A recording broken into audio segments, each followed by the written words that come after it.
Querida amiga, querido amigo, estamos então reunidos mais uma vez para meditarmos a respeito dessa obra tão especial que é Em Torno do Mestre.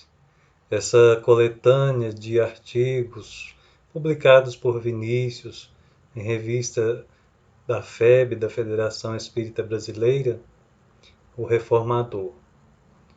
Nós vamos ver que, embora sejam artigos escritos e publicados há praticamente 100 anos atrás, permanecem mais atuais do que nunca. Com as palavras de Vinícius, nós podemos ver o quanto o Evangelho é sempre útil e atual. E, visto pela ótica da doutrina espírita, o quão rico ele é para o nosso crescimento espiritual, para o nosso desenvolvimento como ser, para o enriquecimento das nossas forças da alma, das nossas virtudes. E com isso, nós encarnados, podemos então bebermos de uma fonte que jorra água pura, uma água que, jorrando, nos dessedenta e ao mesmo tempo nos dá aquela força de que necessitamos para seguir caminhando, trabalhando firmes nesta terra. Vinícius, no capítulo que vamos agora abordar, traz duas personagens muito especiais do Evangelho de Jesus. Jesus tinha uma predileção por Betânia, aquela aldeia onde 3 irmãos ali habitavam, e aquele local de habitação era para Jesus um ponto de refazimento, de recolhimento, de reencontro com almas amigas. Nós falamos, alguém já pôde imaginar, de Lázaro, Maria e Marta. Ali, junto com aqueles 3 irmãos, foi possível a produção de passagens inesquecíveis da Boa Nova. E, ao mesmo tempo, a reflexão a respeito da amizade, de uma casa em que almas estão devotadas ao seu progresso, mas porque ainda estão na lei evolutiva, padecem determinadas dúvidas, alguns sofrimentos, desafios por adiante, e nem por isso o Mestre os abandona. Faz Lázaro ressurgir do sepulcro e ensina Marta e Maria a respeito de lições imortais. E é justamente Marta e Maria o nome do capítulo no qual nós vamos meditar. Marta e Maria eram então aquelas irmãs de Lázaro, mas também ambas amigas de Jesus. É como que Vinícius trouxesse, na explicação destas duas personagens, na lembrança dessas duas mulheres, o que cada uma simboliza. São para nós, funcionam aqui então, nas nossas reflexões, como arquétipos. Todos nós vamos perceber ao longo das reflexões que todos detemos um pouco de Maria e um pouco de Marta dentro de cada um. É possível que talvez uma prevaleça sobre a outra. E com isso, então, a gente acabe descuidando da outra parte.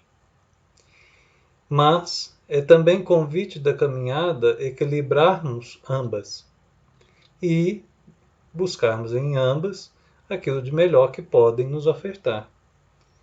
Então, além do que cada uma representa, do simbolismo de cada uma, nós vamos ver que há também um chamado ao equilíbrio. Equilíbrio, por exemplo, entre a ação, que está associada a Marta, e a contemplação, que está ligada a Maria. Entre o trabalho no mundo, que seria Marta, e o cultivo da vida interior, que seria o caso de Maria. A gente reconhece que há aí, então, 2 meios ambientes, que haviam nelas e que há em nós. Há um meio ambiente externo e um meio ambiente interno, que cada um de nós deve buscar desenvolver, aperfeiçoar e dominar. Esse meio ambiente tanto externo quanto interno, essas duas facetas, ele é repleto de complexidades. Cada um de nós temos, tanto por dentro quanto por fora, as suas belezas, mas também as suas dificuldades. Nas relações ou na relação consigo mesmo, na busca do atendimento dos seus sonhos, dos seus desejos, no fortalecimento da vontade de cada um, no desenvolvimento da memória, na aquisição do raciocínio, na alimentação da fé raciocinada, daquela razão iluminada, como dizem os Espíritos, como diz Emmanuel. Enfim, cada um é um microcosmos, cada um é um pequeno universo. E por isso mesmo cabe que a gente vá trabalhando, vá cultivando e vá vencendo essas dificuldades naturais que nós carregamos há séculos. E, obviamente, não é de um instante para outro que nós vamos ficar sem. Sanar moléstias que nós vamos carregando, moléstias, dizemos aqui, da alma, carece de maior entendimento a respeito da vida, do universo em si, da própria divindade, o que é Deus para cada um de nós, o relacionamento que nós mantemos com Ele e o propósito de nossa vida, que vai nos levar a um sentido, o entendimento do sentido dela. Percebermos que Deus, Ele não cria coisas para o desperdício. Não existe o desperdício na criação divina. Aos olhos da divindade não há isso. E nós somos criação divina. Então, há um propósito na nossa criação. Deus espera algo de nós. Ele espera que nós cooperemos com Ele. Nós não estamos inutilizados, fadados ao desperdício. Não há isso. Nós jamais devemos nos considerar como alguém esquecido, rejeitado, deixado de lado no palco da vida.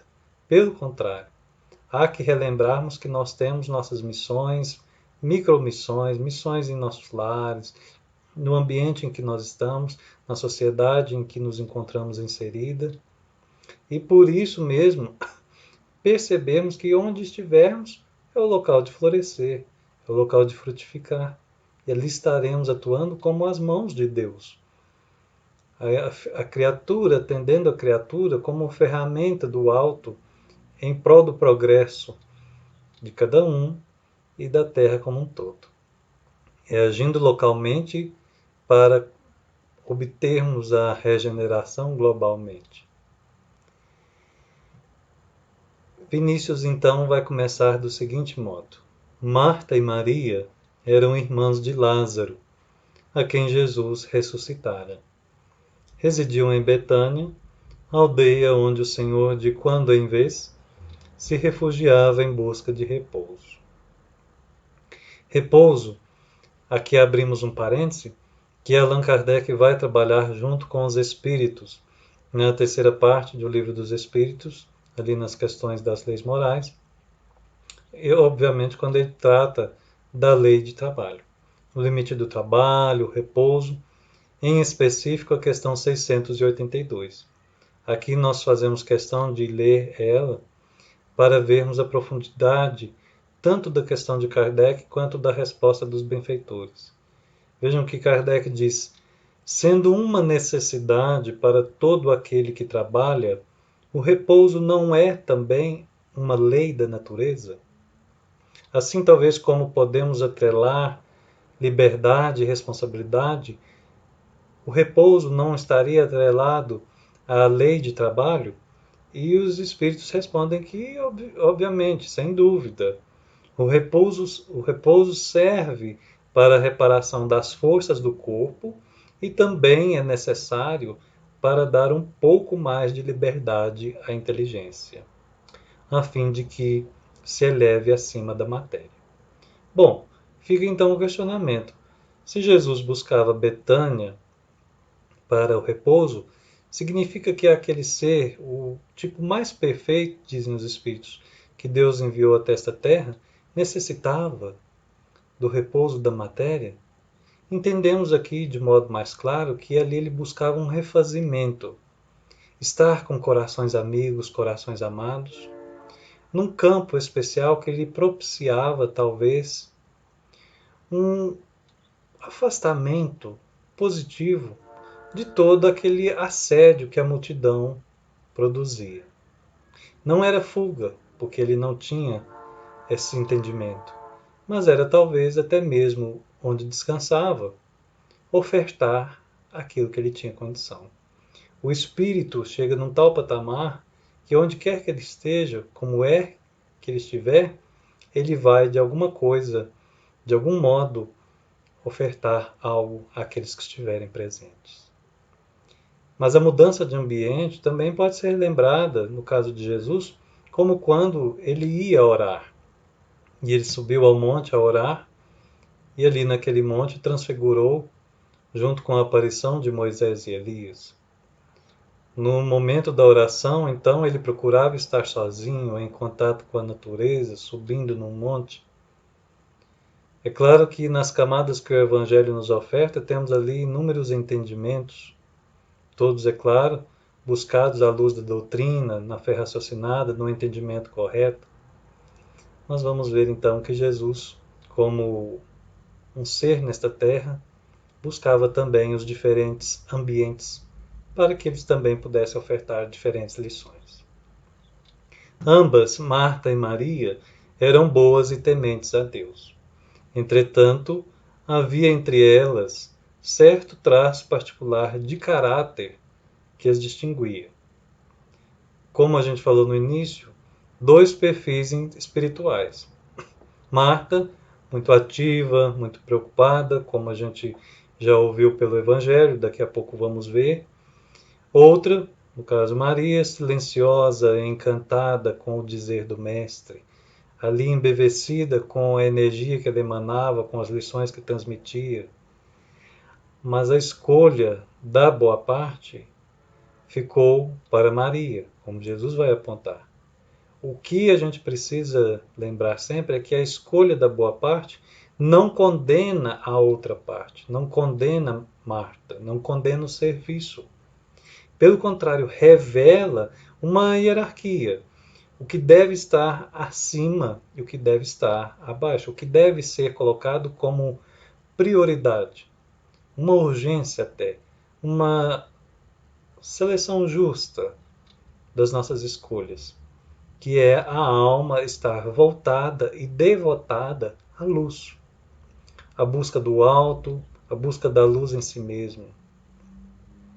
Então, o mestre excelso, diz Vinícius, apreciou devidamente esse fato, legando-nos nessa apreciação elevado ensinamento, consoante se verifica pela seguinte passagem. E aí Vinícius vai trazer para nós, transcrevendo os versículos 38 a 42 do capítulo 10 do Evangelho de Lucas. Quando iam de caminho, entrou Jesus em uma aldeia, e uma mulher chamada Marta hospedou-o. Esta tinha uma irmã por nome Maria, a qual, sentada aos pés do Senhor, lhe ouvia o ensino. Marta, porém, andava preocupada com muito serviço e absorvida nas contínuas lidas domésticas. E aproximando-se do divino hóspede, disse-lhe: Senhor, a ti não se te dá que minha irmã me deixe só a servir? Mas respondeu-lhe o Senhor: Marta, Marta, estás ansiosa e te ocupas com muitas coisas. Entretanto, poucas são necessárias. Ou, antes, uma só. Pois Maria escolheu a boa parte, que lhe não será tirada. É aquela passagem que é uma das bem populares do Evangelho. Facilmente nós a reconhecemos, já provavelmente ouvimos em algum local. Nós temos um destaque neste ponto a fazer, que o professor Martins Peralva dedicou praticamente 3 capítulos do seu livro Estudando o Evangelho a respeito dessas duas irmãs, do que elas representam. São símbolos importantes para a nossa caminhada evolutiva. E no capítulo 55 desse mesmo livro, nós temos algumas reflexões a partir deste ponto. Que iria responder o mestre?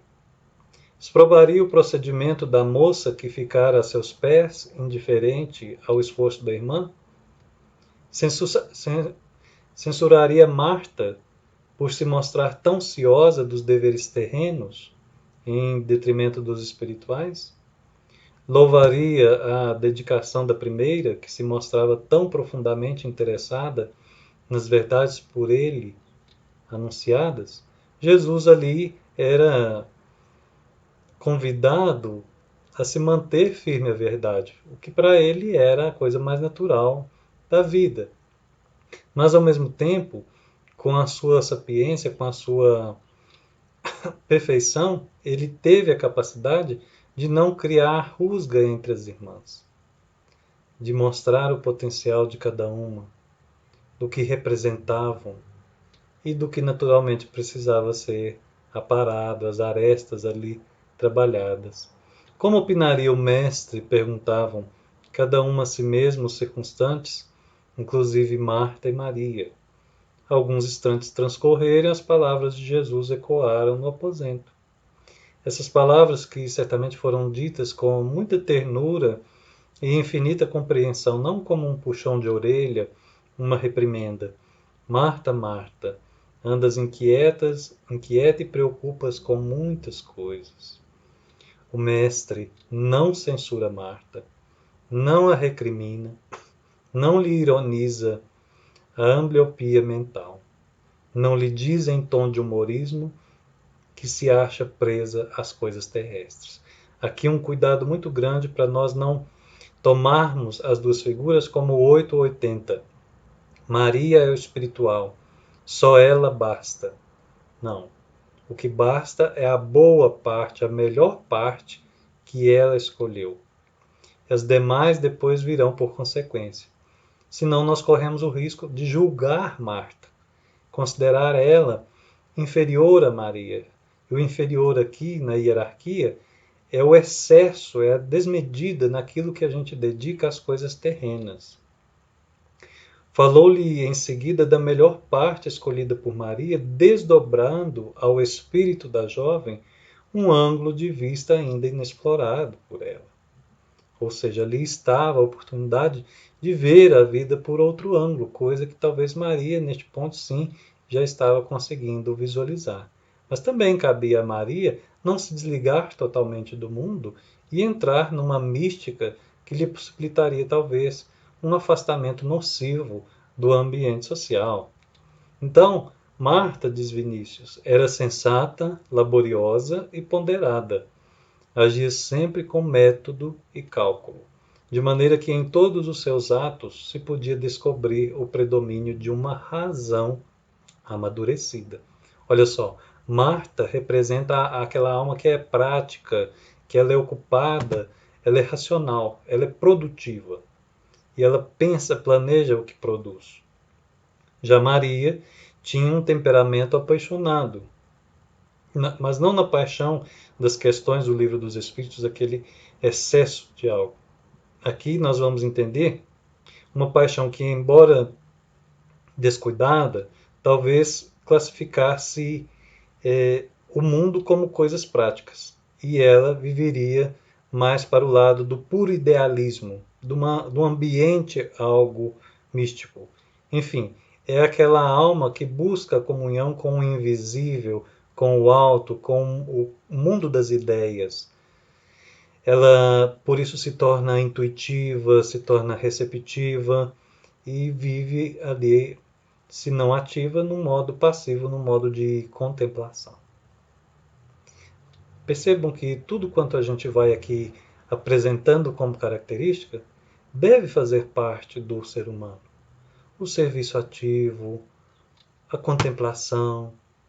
Com o tempo, vamos aprendendo a contemplar no próprio serviço ativo. Até então, vamos separando blocos de tempo para cada coisa. Agora preciso ser o ser da proatividade. Agora preciso me recolher e olhar com cautela para o meu interior. Devagarzinho, nós vamos estando de corpo e alma onde nós fomos chamados a servir. E assim conseguimos focar no que está ocorrendo no nosso exterior, mantendo a nossa integridade interior. Vamos assimilando com a chamada atenção plena o momento presente, sem nos desesperarmos pelas coisas mundanas que seriam ali naquele momento fúteis, como também não nos agitarmos por um passado que agora já passou e por um futuro que ainda é muito incerto, pela nossa visão limitada das questões de causa e efeito. Em Marta, se a razão de todo não predominava, tinha acentuada influência em sua conduta. Era o que dominava aquela alma. Em Maria, o coração quase que reinava discricionariamente. Marta nos oferece o tipo da mulher exemplar, impecável, verdadeira encarnação do bom senso. Maria é o astro, é um astro que resplende no além e só de longe pode ser contemplado. Vinícius, com aquela capacidade sublime que ele tem de análise de um ponto de vista educativo, vai recolhendo só pérolas do comportamento dessas duas figuras. Ele vai como que fazendo um garimpo de ouro e apontando tudo aquilo que de potencial essas almas conseguiram apresentar naquele lance do Evangelho. E nos funcionando como parâmetro para o nosso próprio progresso. Nós vamos ver que ambas são necessárias. Embora, como nós dissemos e destacamos mais uma vez, Jesus valoriza aquela melhor parte, a boa parte. Por quê? Porque essa não vai ser tirada. As traças não roem, os ladrões não roubam. É tesouro conquistado no reino de Deus. Marta, recebendo Jesus, teria pensado em cercá-lo do máximo conforto em seu modesto lar. Quantas vezes nós queremos receber Jesus nos melhorando por fora, nas nossas condutas, nos nossos comportamentos, no servir ao próximo, no agir. Mas vamos reconhecer que por dentro também o mesmo zelo é necessário. E por isso primordial até. É no campo dos pensamentos que teremos que dedicar a maior urgência, a prioridade máxima. E por extensão, os pensamentos se apurando, se melhorando, vão também se aperfeiçoando a nossa fala e os nossos gestos. Até que então aquele meio ambiente externo que nós apontamos vai se refletir como aquilo que nós produzimos pelo nosso interior. Melhorando-nos por dentro, vamos automaticamente nos melhorando por fora. Até para não cairmos num risco de farisaísmo, hipocrisia, em que uma coisa seremos por fora e outra coisa seremos por dentro. Sepulcros caiados de branco por fora, mas cheios de podridão por dentro. Ali, funcionando como um auxílio a todos os quais seremos possíveis de ajudar, mas por dentro ainda muitos conflitos para resolver, muito medo, muito receio ainda de entrar em contato com a própria sombra, e assim então desperdiçando oportunidades valiosíssimas para que a gente possa integrar as nossas partes e fazer uma caminhada muito bela rumo à nossa autorrealização. Maria, defrontando o mestre, amado, esquecia-se de tudo, embalada ao som mágico da palavra da vida. Então aqui Vinícius faz dois paralelos agora apontando pontos fracos de ambas as figuras. Marta querendo satisfazer o visitante ilustre somente com a questão exterior. Questão exterior para nós muitas vezes corre o risco de cair no campo das aparências, somente das formas, da visibilidade, daquilo que nos fere o sentido. Já Maria, por outro lado, muito embalada ao som mágico da palavra da vida, acabaria correndo o risco de se desligar do mundo e por isso ficar ali totalmente voltada somente para o seu próprio eu interior. A existência terrena, diz Vinícius, com seus cuidados e tributações, o lar, o mundo, mesmo se fundiam no fogo sagrado do seu ardente entusiasmo. A palavra do Senhor exercia em sua mente verdadeira fascinação. Ela sorvia o divino verbo como a planta ressequida se embebe do orvalho matutino. Jesus representava para Maria o Alfa e o Ômega.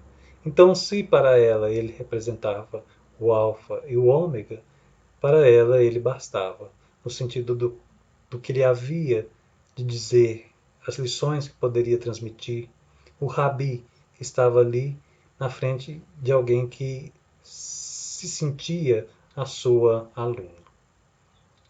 Aquela casa, então, passa pela nossa imaginação que, com duas criaturas tão diferentes, mas ao mesmo tempo complementares, deveria ser um ambiente muito realmente agradável de viver e de se visitar. Ali vemos, então, talvez o motivo de Jesus buscar estar presente num clima de refazimento, de visita, com Lázaro, com Marta e Maria. Tudo está certo na nossa caminhada. Isso quem diz é a irmã Sheila. Sheila, através de Chico, vai dizer as seguintes palavras que podem talvez aqui nos ajudar a fazer uma associação com as palavras de Vinícius. Não se diga sem orientação nas tarefas do bem. Movimentando providências inúmeras, as leis da vida nos situam a todos, em cada instante, na linha certa para a edificação do reino de Deus. Talvez aqui um chamado para calma. Se eu estou muito Marta e preciso ser um pouco mais Maria, calma. Isso é um processo. Mas se eu estou muito Maria e preciso buscar o lado Marta, calma também. Isso exige um processo. Senão, nós cairemos naquilo que é muito comum no ser humano, partir de um extremo ao outro, perdendo a oportunidade de encontrarmos o equilíbrio do chamado caminho do meio. E assim Sheila continua dizendo que é assim que você permanece com exatidão, no dia certo, no caminho certo, no lugar certo, no momento certo, no compromisso certo, no trabalho certo, na experiência certa, na posição certa, na circunstância certa, com as pessoas certas, com os recursos certos. O olhar para fora talvez nos encante como o canto da sereia, nos distraindo dos agradecimentos por aquilo que nós somos, o local que nós estamos, aquilo que nós já temos conseguido fazer, enfim, todas as nossas circunstâncias, todo o nosso contexto. É tempo de desenvolver um contentamento, uma verdadeira gratidão pelo local no qual Deus nos situou. Ali, com certeza, é onde nós teremos a capacidade de ofertarmos o maior dos nossos recursos. E esse maior nem sempre significa quantidade. É claro que numa avaliação, se a gente está aquém ou além daquilo, dos recursos que a gente consegue desenvolver, isso mais está para o sentido do que melhor eu posso fazer. Como melhor eu posso me dedicar ao trabalho com o Cristo, para o Cristo e no Cristo. Como melhor eu posso fazer tudo aquilo que a vida me chama a desenvolver. Do trabalho rotineiro, ao investimento no entendimento, na busca de novas ideias, na assimilação da doutrina, com todo respeito àquilo que Kardec, com muito labor, produziu, que os benfeitores da codificação nos ofertaram, e toda essa gama de trabalhadores do Cristo depois deram seguimento, enfim, com tanto amor a toda essa fartura que nós temos de ferramentas, de recurso, de material de construção íntima e espiritual que está aí às nossas mãos. Isso não pode ser perdido. Isso merece ser melhor trabalhado, tanto externa quanto internamente, por cada um de nós. Seguindo, então, Vinícius vai dizer, e, afinal, como não ser assim? Como Maria não considerar Jesus o alfa e ômega, se foi sob a influência incoercível daquele verbo que ela ressurgiu para a vida imortal? Que foi ali que ela teve a noção devida à real proporção que as coisas terrenas devem receber e as coisas eternas, as coisas do Espírito, a imortalidade merece? Como não ser assim, se foi daqueles lábios que Maria ouviu a voz maravilhosa, que, penetrando-lhe a consciência e o coração, transformou-a radicalmente? Como não ser assim, se foi ao influxo maravilhoso daquelas mesmas palavras que o lírio de Magdala se transplantou dos pântanos da terra para os jardins siderais, onde vicejam flores cujo mimo, frescor e perfume permanecem para sempre? Então, como agir diferente, como desconsiderar as palavras de alguém que produziu transformações morais tão profundas, verdadeiras revoluções existenciais em almas que ele tocou e se permitiram ser tocadas?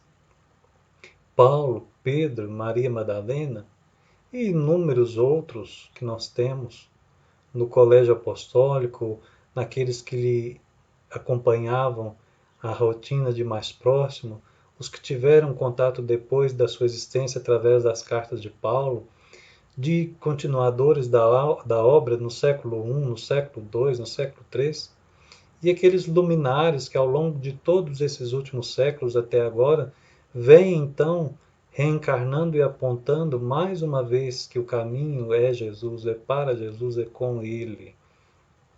Resumindo, definiremos, diz Vinícius, com acerto as duas irmãs, parodiando Victor Hugo. Marta está onde termina a terra, Maria onde começa o céu. Marta está onde termina a terra, Maria é onde começa o céu. Linda essa expressão que ele utiliza para nós darmos o valor devido à representatividade dessas duas figuras que Vinícius está estudando.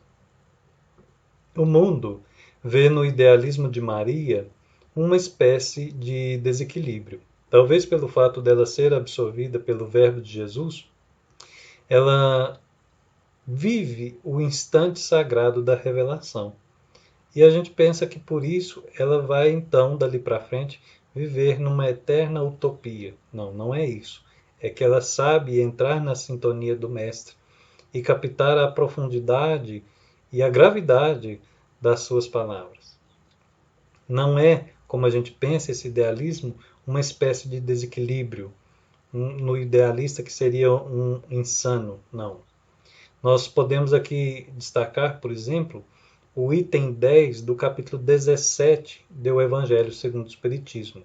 O capítulo 17 é o Sede Perfeitos, e no item 10 nós temos ali um ditado de um espírito protetor, em Bordeaux, 1863, o homem no mundo. Cremos que esta passagem, como várias outras do Evangelho, mas essa em especial, tem uma boa associação com o texto em que nós estamos estudando. Vejam só o que nós vamos encontrar, um trechinho do ditado de O Espírito Protetor. Não julgueis, todavia, que exortando-vos incessantemente à prece e à evocação mental, pretendamos vivais uma vida mística, que vos conserve fora das leis da sociedade, onde estáis condenados a viver. Não. Vivei como os homens da vossa época. Como devem viver os homens. Sacrificai as necessidades, mesmo as frivolidades do dia, mas sacrificai com um sentimento de pureza que as possa santificar. Então, é aquela lembrança de estar no mundo sem ser no mundo. Sois chamados a estar em contato com os espíritos de naturezas diferentes. Não dá simplesmente para a gente querer viver só com o alto. Desejar isso é desejar o próprio progresso. É a habitação natural, mundos mais elevados, e isso só se dará a partir do nosso próprio esforço, do tempo, da experiência, do merecimento. É preciso então estar com caracteres opostos, com caráteres que são diferentes do nosso. Não choqueis a nenhum deles, a nenhum daqueles com quem estiverdes. Não chocar, deixando impuro o que é sagrado, e não chocar aquele que vem errando, nos sentindo o dono da pureza, o dono da coisa certa, da verdade, como talvez o risco de se tornar um moralista. Sede joviais, sede ditosos, mas seja a vossa jovialidade a que provém de uma consciência limpa. Seja a vossa ventura a do herdeiro do céu, que conta os dias que faltam para entrar na posse da sua herança. É de fato este texto, que está em o Evangelho segundo o Espiritismo, capítulo 17, item 10, um texto que nos remete profundamente à figura dessas duas irmãs e que, na análise de ambas, o equilíbrio, a hierarquia do espiritual sobre o material, mas sempre o equilíbrio, considerando que, uma vez encarnados, somos homens e mulheres no mundo e dele nós não podemos fugir. O critério de Jesus, contrastando com o dos homens, classifica, diz Vinícius, esse estado de alma como sendo a boa parte que será sempre mantida. E aqui agora a gente retrocede um pouquinho no Evangelho, ainda no capítulo 17, lembrando o homem de bem, no item 3. O homem de bem, ele deposita fé em Deus, na sua bondade, na sua justiça, na sua sabedoria. Sabe que, sem sua permissão, nada acontece e se lhe submete à vontade em todas as coisas. Tem fé no futuro, razão porque coloca os bens espirituais acima dos bens temporais. Portanto, totalmente coerente com o que Vinícius traz e da análise que ele apresenta das irmãs Marta e Maria. Poucas coisas são necessárias, ou antes uma só, assevera o profeta da verdade. Realmente, que justifica e que espécie de benefício proporciona ao homem as 1000 preocupações que a absorvem? Qual é o preço disso tudo? Será a nossa saúde? O nosso equilíbrio mental? A serenidade do nosso espírito? Quanto custa todo o estresse que se passa nos dias atuais neste planeta? Vale a pena realmente tudo isso? O que é possível ser mudado, ser amainado, ser apaziguado? Nada justifica e nenhum bem lhe outorga. E antes de todos nós sabemos, a causa das nossas tribulações, dos nossos desenganos e das nossas angústias. As necessidades reais da vida são poucas, enquanto as falsas, as fictícias, são puros caprichos forjados pelas paixões desenfreadas e pelos vícios. E aí, então, neste ponto, elas se tornam infinitas. Marta, por exemplo, é o tipo da eficiência, mas que acaba, por sendo eficiente até demais, correndo o risco de sofrer demasiadamente a ansiedade, afastar-se do essencial e acabar perdendo qual é o rumo da meta. Rigorosamente falando, como estatui o soberano mestre, uma só necessidade realmente existe. E qual é essa necessidade única que existe? Vinícius é categórico em nos apontar. É o conhecimento de nós próprios, da nossa origem e de nossos destinos. O nosso autoconhecimento. Aqui, invariavelmente, a gente lembra a questão 919 do Livro dos Espíritos, mas nós não poderíamos nos limitar somente a ela. Toda doutrina é doutrina de autoconhecimento. Toda ela traz um cabedal imenso de aparatos para a nossa transformação, de profundas reflexões, de habilidades a serem desenvolvidas, de caminhos a serem adotados e de exemplos os mais lúcidos e práticos possíveis. Quem não fica encantado ao ler, por exemplo, Leon Denis na Intimidade, aquele livro espetacular, ou então a sua biografia produzida por aquele que seguia ele durante a vida, Gaston Luce, Todos nós ficamos muito encantados ao ver que Leon Denis foi, na devida proporção, um Paulo de Tarso espírita, disseminando ali, continuando as obras de Kardec, a pureza doutrinária, a riqueza e a simplicidade do Evangelho, e contactando com almas dos mais variados tipos, e a todos levando um fruto adequado para cada tipo de nutrição. Eis que então, para além da sua oratória, que era magnífica, produzindo obras que se tornaram verdadeiros patrimônios do nosso movimento espírita. As necessidades, então, da vida são poucas. Em tal importa a magna questão da vida. Para nos revelar, enviou Deus o seu Cristo ao mundo. Desse conhecimento depende tudo. De nada vale o homem alcançar largos cabedais representados na riqueza ou mesmo nos bens intelectuais acumulados pelo estudo, se ele ignora aquele assunto.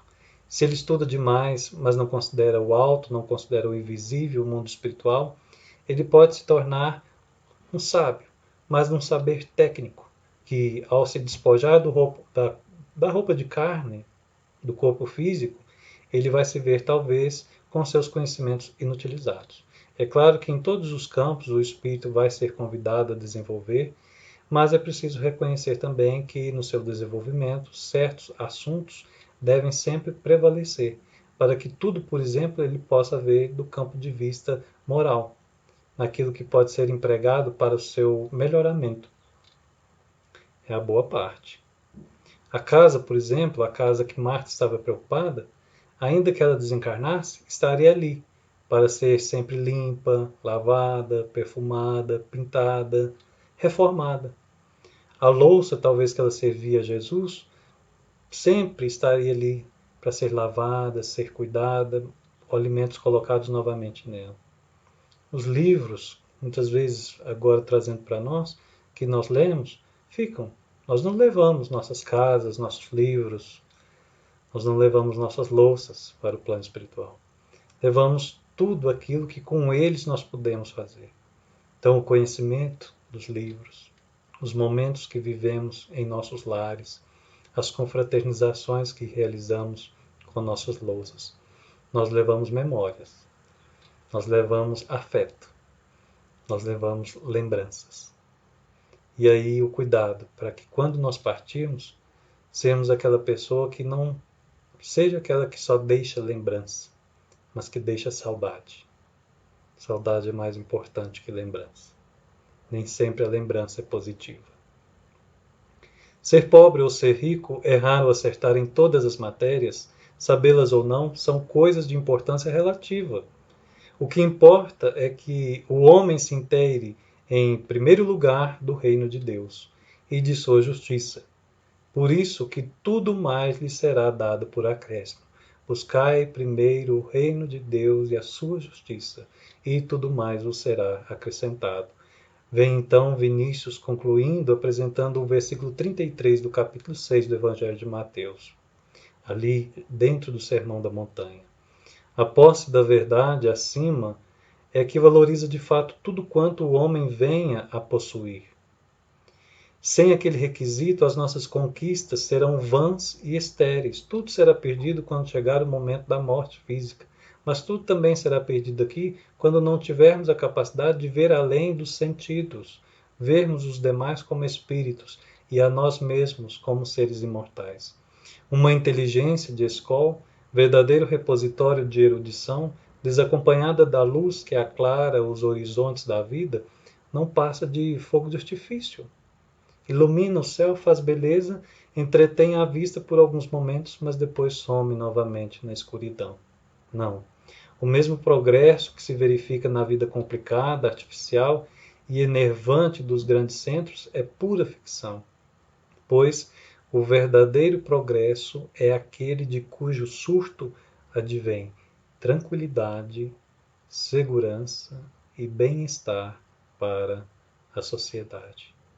Não uma vida febril, diz Vinícius, excitada, inquieta, áspera, complexa, confusa, Nós poderíamos dizer que hoje o maior inimigo do nosso progresso é a mente acelerada.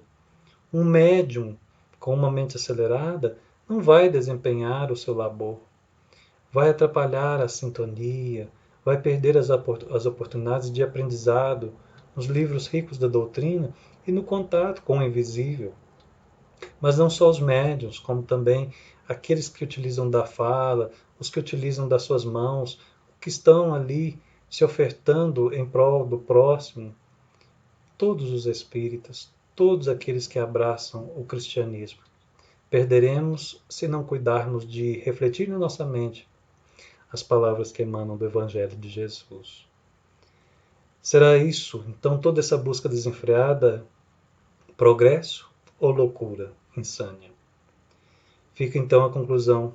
Nós aprendemos com Maria a escolha da boa parte, que não nos será tirada. Isto é, daquela parte que transportaremos conosco além do túmulo. Sonho? Ilusão? Não importa, diz Vinícius. Há sonhos que se convertem em realidade, e há realidades que se transformam em sonhos e mesmo em pesadelos.